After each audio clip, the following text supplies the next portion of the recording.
you, you're a criminal, all of that kind of thing. So, again, we're going to monitor it. I mentioned the panel that we've assembled to kind of have a discussion about what's been happening there and in other places. Let's bring in the former state senator from Ohio, Nina Turner. It's always great to have Nina on the show. She's a senior fellow, Institute on Race, Power, and Political Economy at the News School. We have the News Nation contributor, Denise Gitsham. This will be good to get a Republican voice from California on, former congressional candidate from that state, and the great Geraldo Rivera, News Nation correspondent at large. Always terrific to talk to Geraldo. He's clapping because he knows yeah, that's how he writes, guy. He writes the teleprompter each week. He writes the great Geraldo Rivera, but it's fine. I'm happy to read it. I'm kidding. So, Geraldo, we'll come to you at the end kind of as the cleanup hitter. Let me actually start with Denise. I said California, and then we'll go to Nina.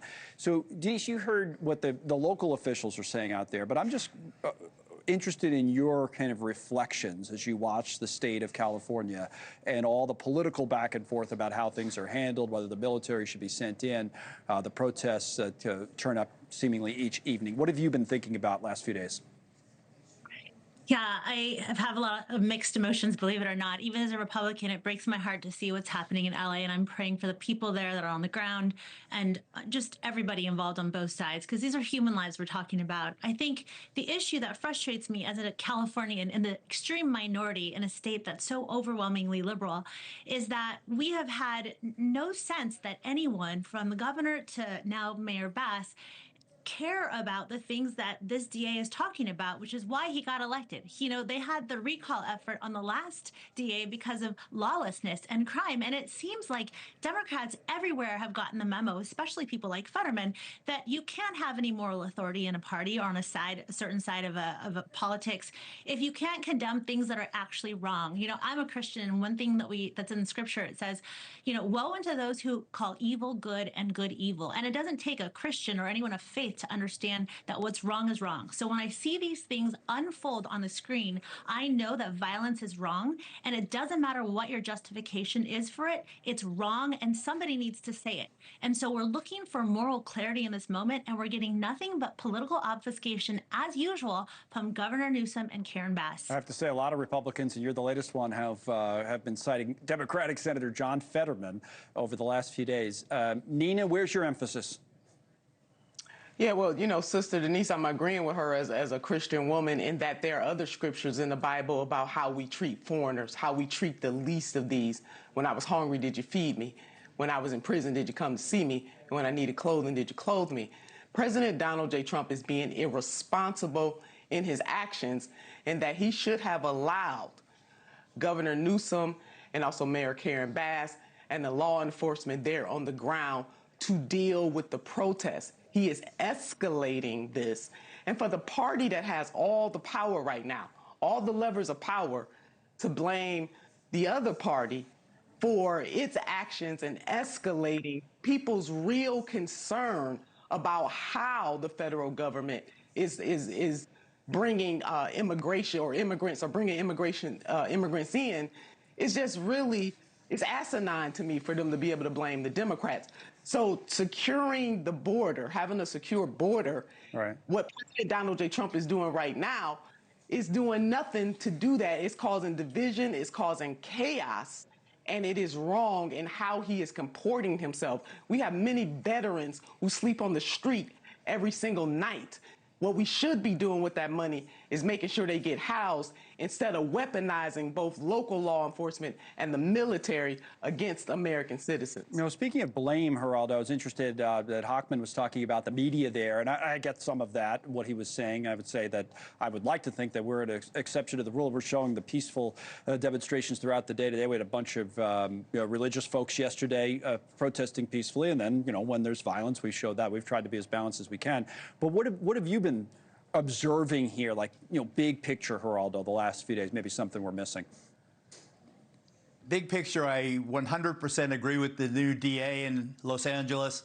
You throw a rock at a cop, or you put your hands on a National Guardsman, or you block the 101 freeway, brother, you're going to jail. I'm all for that.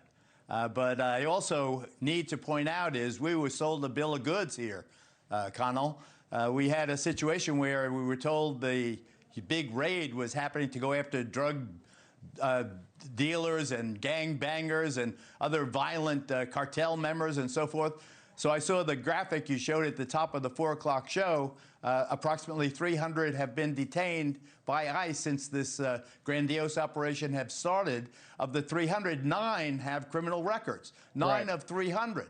So that means 291 had no criminal records. They're the people who are the babysitters and the lawnmowers and the meat packers and the poultry processors and the construction people. And I think that we have to see, do we really have the stomach to go after these law-abiding, tax-paying people? They paid, for God's sakes, almost $100 billion into the Social Security Trust Fund.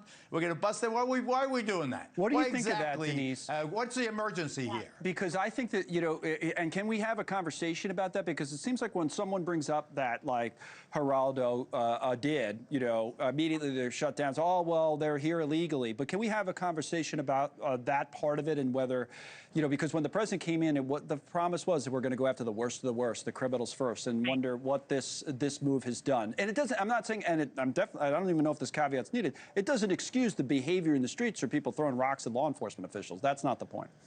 No, it's good to separate the two issues. And I just want to affirm what my sister Nina is saying as well. As a believer, listen, again, whether you're a person of faith or not, truth and justice and love and mercy are all parts of, they're things that we all ascribe to as Americans. And so there has to be a balanced conversation about how we treat people, because form matters as much as substance. And so that we have to look at holistically. I think that the issue here is that Americans spoke when they voted for President Trump, and 66% of Americans in latest polls have said that they want illegal immigrants to be deported. Now, how that's done is a matter that must be discussed, because I'm not sure that President Trump is helping himself very much politically. All of the politics aside, though, getting back to the people, which is really what matters, I don't think it's fair to, you know, we talk about loving our neighbors. We often look at the neighbors that come from over the border. But the fact is, LA residents, Californians, Americans are also our neighbors. And when we are asked to do things like subsidized illegal actions, especially for people like me, who is a daughter of a legal immigrant, you know, yesterday CNN, they had this poll that showed that legal immigrants are the most hostile towards illegal immigrants because they have shifted 40 points to the right on this issue, favoring Republicans, because we're tired of lawlessness. No, I know. Yeah. They say they did it the right way, and no, I understand that argument. I've heard that from people I know. Just a few. We don't have a ton of time. Just we went to the live news conference. Closing thoughts then from Nina and Geraldo. What would you say to that, Nina?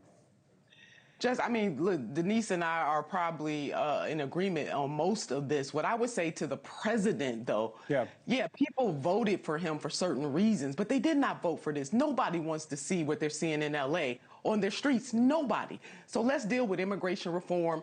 Countless presidents and Congresses have failed, no doubt about it. But let's not bring the military in. Let's not continue to stoke division. Let's have a real conversation. I do believe that charity starts at home and spreads abroad, and there is no reason to treat people this way. Geraldo laid out that the overwhelming majority of those folks are people who have been here, who are working, who are paying into the tax base. All you're doing is stoking fear and division. The president has the power, and he can do this in a different manner. Well, a quick thought, Geraldo, on what Denise argued, which is that, hey, when people came here legally, that they are some of the people who make that argument that, hey, why should these other people do it differently than I did? I understand that, and I think that that's not an unreasonable argument. I think that people should follow the processes that exist, and maybe it's the immigration system that needs a revamping to deal with the realities of the current world. I have to add quickly that I've been a war correspondent most of my career until I became an old man. But I've seen the Marines in action. I've seen them fight and die. And to see them used in this capacity, I must tell you, is extremely upsetting to me.